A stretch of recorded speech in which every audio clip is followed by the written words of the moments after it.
Hey everyone, welcome back.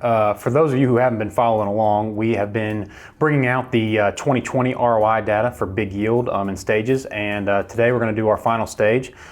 This year we were looking at a true dry versus liquid study.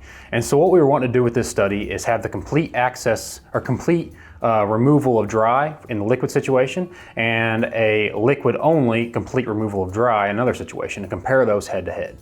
We looked at this in both corn and soybeans. We were using the furrow jet to apply the liquid and using a spreader, a traditional dry spreader for the dry P&K.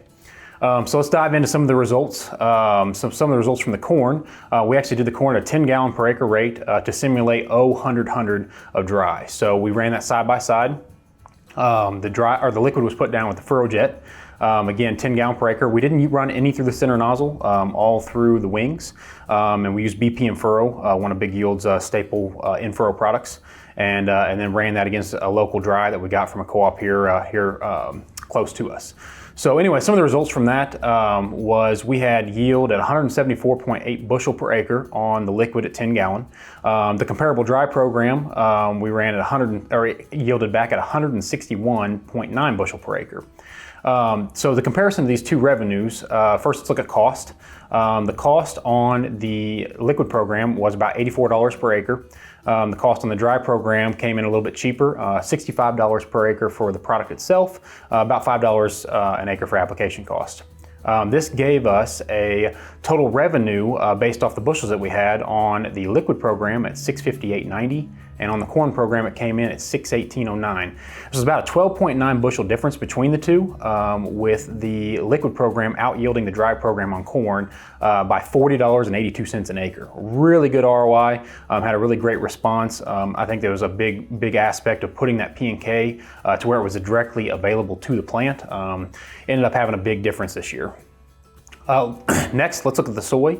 On the soy side, we ran the same thing, except that we backed the rate down just a little bit. So we backed the rate down to 8 gallon per acre. And again, we compared this with a comparable dry program, given availability to the plant. A comparable dry program was 0.8080 of P&K. So we ran this program, again, complete removal of both in the respective ones.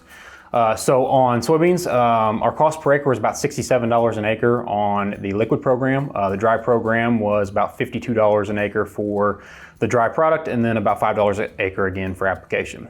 The yield for the liquid was 63.4 bushel per acre, compared to the dry at 61.8 bushel per acre. Not as much of a spread as we've seen in the corn, which was expected. But the total revenues actually came in with the liquid revenue coming in at $672 per acre, and the total revenue on the dry program at $664.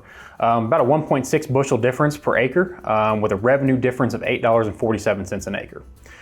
So this was our first year of doing the true dry versus liquid study. This kind of gives us a bar to start out with. We're hoping to build on this, as well as possibly add in a mixed program where we do a little bit of dry in the fall, anywhere from a third to a half of the dry needs is put down in the fall, and then coming back in the spring and adding that into the mix. That'll give us a control, a true liquid, a true dry, and then a mixed program. Again, looking at things as well as not just boosting yields, but also boosting overall soil profile. So I hope you stay up to date with us and follow along, and I look forward to giving you more updates soon.